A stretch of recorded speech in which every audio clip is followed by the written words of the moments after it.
नमस्कार दोस्तों, आज की इस वीडियो में हम नाड़ी के बारे में चर्चा करेंगे।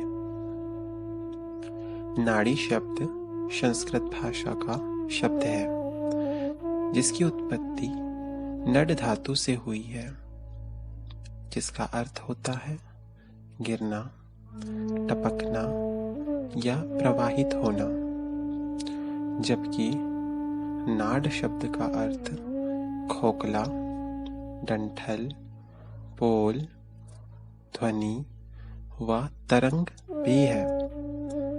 नाड़ियाँ प्राण शक्ति की वाहक होती है और जो स्थूल और सूक्ष्म रूप से कार्य करती है। स्थूल शरीर में इनके प्रभावों को शिराओं या तंत्रिकाओं द्वारा अनुभव किया जाता है। नाड़ियों में प्राण की प्रवाह के कारण इन्हें प्राणवाहक भी कहा जाता है। शिव संहिता में कहा गया है कि प्राण का जो संचार करती है वही नाड़ियां है। प्राण संचार नाड़िकाः। नाड़ी शब्द के समानार्थक शब्द नाली, स्नायु, वसा, धमनी, जीवितिज्या, शिरा, तंतुकी आदि। अब हम नाड़ी के कार्यों के बारे में जानेंगे कि नाड़ी कार्य कैसे करती है। आचार्य कणाद ने नाड़ी रूप धमनियों को 5 इंद्रियों के गुणों का प्रवाहमान करने वाली माना है।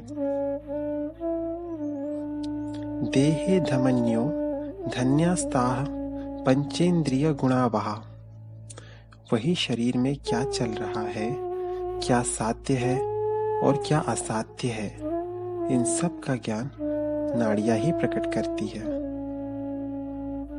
साध्यासाध्या विवेकजम सर्वनाड़ी प्रकाशयते।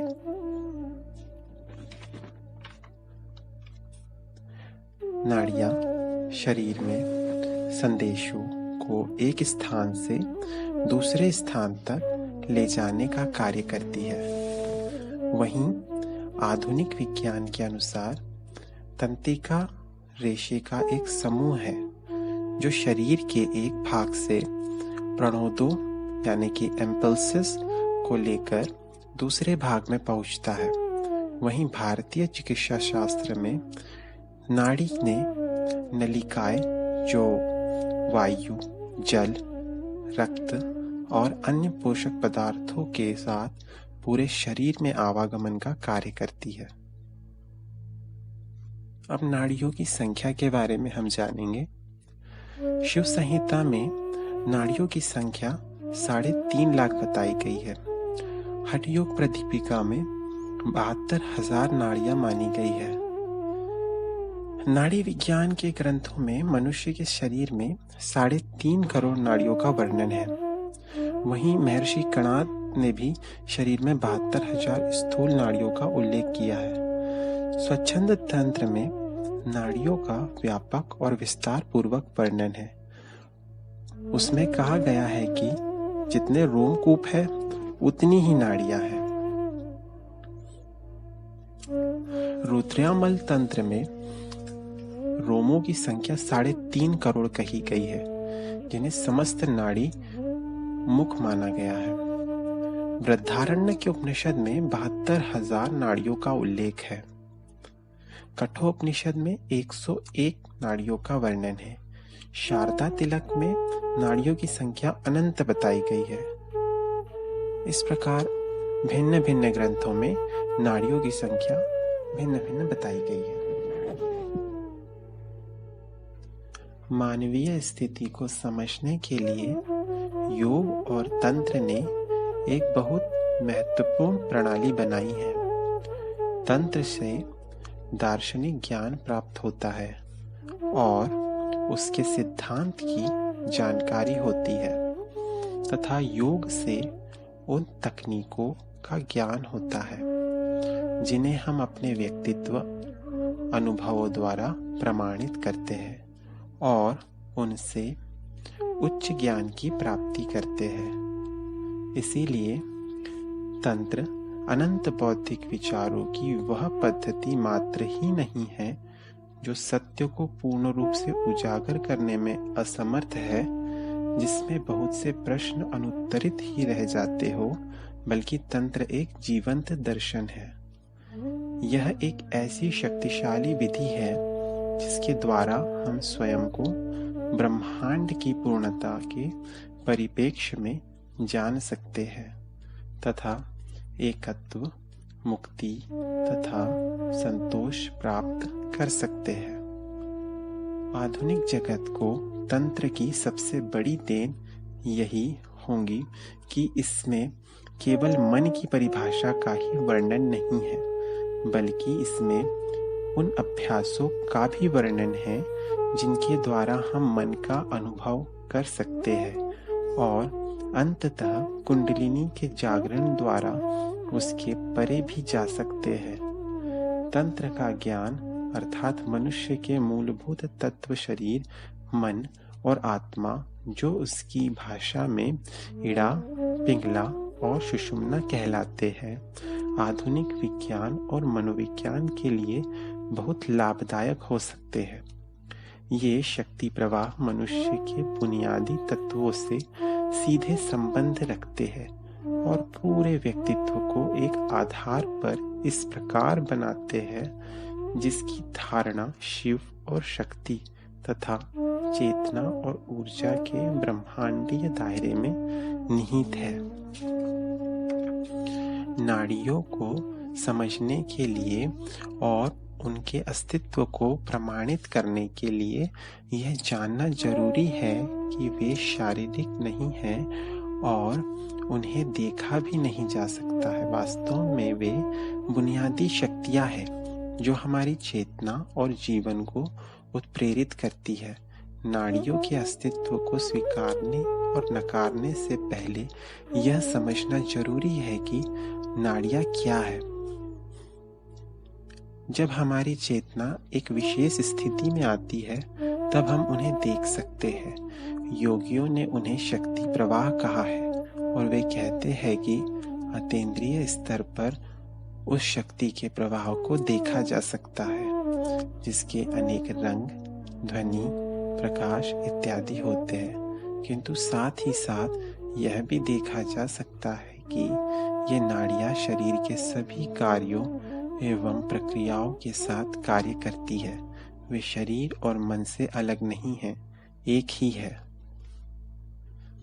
पूर्व के बहुत से दर्शनों ने संपूर्ण ब्रह्मांड को दो विशाल ध्रुवीय शक्तियों शिव और शक्ति के रूप में देखा है, जो कि एक दूसरे पर आश्रित और विपरीत है, किंतु साथ साथ वे एक दूसरे के परिपूरक भी है। संपूर्ण विश्व शक्तियों के जाल की तरह लटका हुआ है,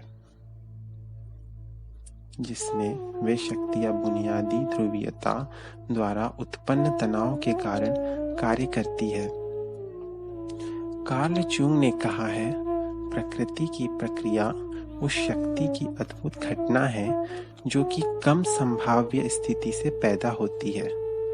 यह दोहरापन वास्तव में चेतना की दूसरी स्थिति में एक ही है, किंतु चेतना के जिस स्तर से हम उसे देखते हैं वह अपूर्ण, सीमित व आंशिक ही है।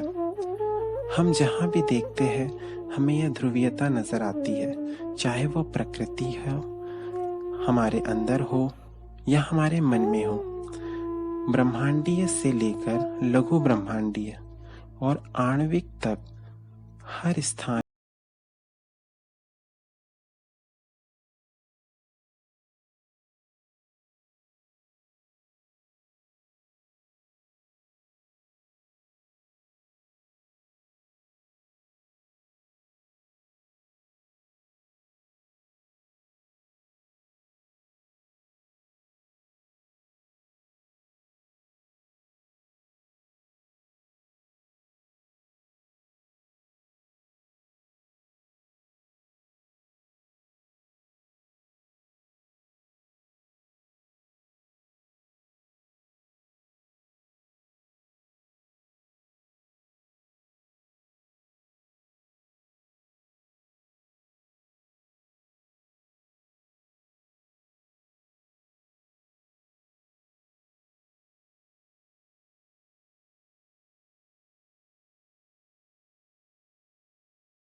थानतोस अर्थात मृत्यु का ज्ञान कहा है।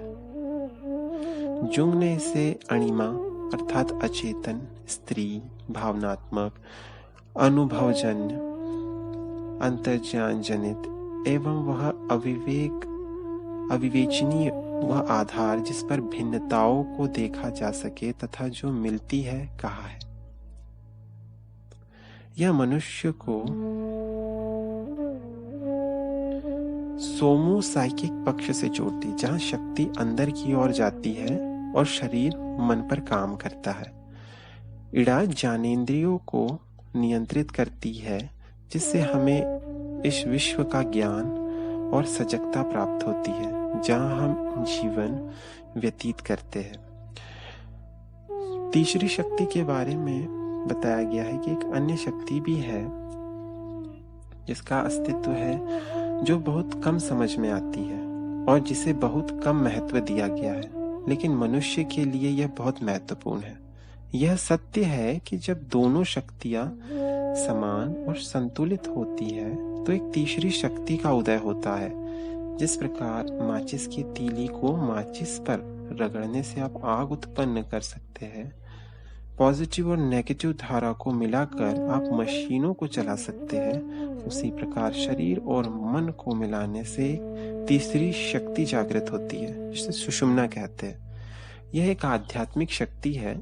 यही योग का उद्देश्य है, क्योंकि जब सुषुम्ना का जागरण होता है तो उसके बाद ही कुंडलिनी शक्ति ब्रह्मांडीय चेतना के सृजन के लिए ऊपर चढ़ती है। सुषुम्ना उच्च वोल्टेज लाइन है तथा इड़ा और पिंगला कम वोल्टेज की लाइन है, जो मूलभूत आवश्यकताओं की पूर्ति करती है।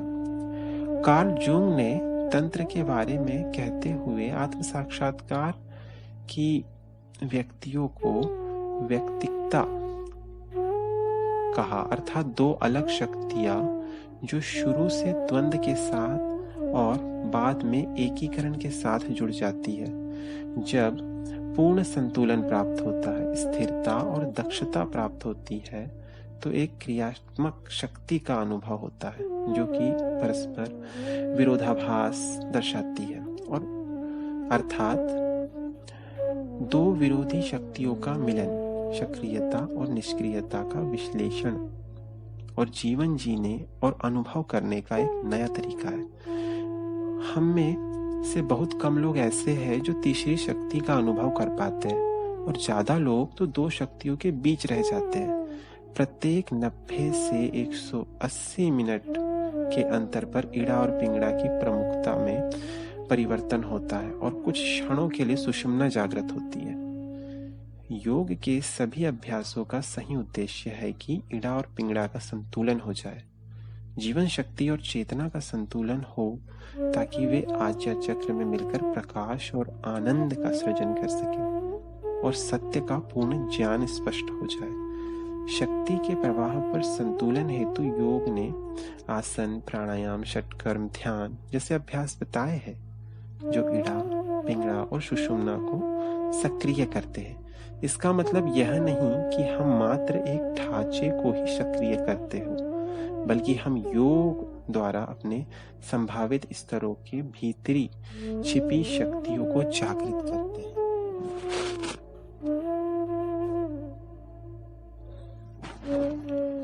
अब इड़ा, पिंगड़ा, इन दो नाड़ियों में संतुलन की आवश्यकता क्यों पड़ती है, इसके बारे में हम चर्चा करते हैं। यद्यपि इड़ा और पिंगला एवं उनकी सक्रियता के स्तर भिन्न हैं, तथापि ये एक दूसरे की पूरक है और इनका संतुलन स्वास्थ्य और मन की शांति के लिए बहुत जरूरी है। यह इसलिए भी जरूरी है कि संतुलन से ही आगे बढ़ने का द्वार खुल जाता है और कार्य करने का एक नया तरीका उत्पन्न होता है। हम में से अधिकांश लोग असंतुलित जीवन व्यतीत करते हैं। युवा अवस्था में क्रियाशीलता ज्यादा हो जाती है और हमें ग्रहणशील स्तर में शिथिल होने में मुश्किल होती है। यह आजकल की मनोदैहिक बीमारियों का कारण हो सकता है। डैकमैन ने अपने अनुसंधान द्वारा इस बात पर जोर दिया है कि यह असंतुलन हमारे प्रत्येक कार्य तथा सामाजिक, सांस्कृतिक तथा राजनीतिक संगठनों में परिलक्षित होता है। वे ये भी कहते हैं कि प्रायः इड़ा की अवहेलना से ग्रहणशीलता अथवा अंतर्ज्ञान स्तरहीन एवं अधोमुखी हो जाता है, जो वास्तव में हमारी उच्च क्षमता के लिए एक जरूरी तत्व है। इस अनुसंधान से पता लगता है कि समाज में इड़ा और पिंगला की धारणा का परिचय कराना बहुत जरूरी है। आजकल योग, ध्यान और प्राचीन दर्शन के प्रति जो एक नई रुचि उत्पन्न हुई है, वह नाड़ियों के असंतुलन से उत्पन्न गहन पीड़ा और तनाव का ही परिणाम है। कहा जा सकता है कि हमें अपने व्यक्तित्व, विज्ञान, समाज और संस्कृति को योग के तरीके से बदलना होगा। अब यह समझने का समय आ गया है कि मनुष्य के अस्तित्व के वे सूक्ष्म और अछूते पक्ष उतने ही महत्वपूर्ण हैं जितने कि जात और भौतिक पक्ष। ऐसा हमारे तकनीकों पर निर्भर होने के कारण ही है। बाह्य तथ्य अर्थात पिंगला पर आधारित होने से हमें सुख, असली और वास्तविक सुरक्षा तथा मन की शांति का अनुभव नहीं हुआ है, क्योंकि यह सब हमारे मन में इड़ा में निहित सूक्ष्म तत्व है। योग के अभ्यासों द्वारा हम अपने जीवन में संतुलन ला सकते हैं, केवल सूक्ष्म का ज्ञान पाने के लिए ही नहीं, बल्कि विवेक, अंतर्ज्ञान और सृजनशील दर्शन के द्वारा जीवन की सूक्ष्म स्थिति को व्यवहारिक और वास्तविक बनाने के लिए। यह व्यक्तित्व और सामाजिक दृष्टिकोण से हमारे जीवन का एक महत्वपूर्ण अंग है।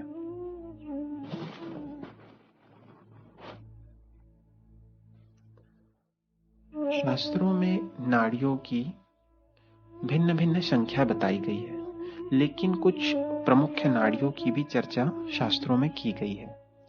जैसे कुछ स्वच्छंद तंत्र में प्रमुख 10 नाड़ियां मानी गई है। इड़ा च पिंगड़ा चैव सुषुम्ना च तृतीयका, गांधारी हस्ती जीवा च पूषा चैव यशस्विनी, अलम्बूषा कुहुश्चैव शंखिनी दशमी स्मृता।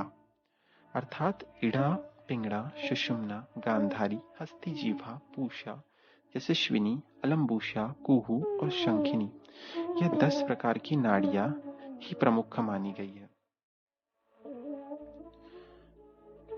इसी प्रकार सिद्ध सिद्धांत पद्धति में भी 10 प्रकार की नाड़ियों को मुख्य माना गया है।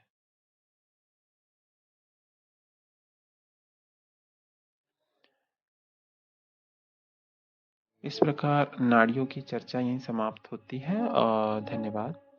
अगले वीडियो में हम प्राण के बारे में चर्चा करेंगे।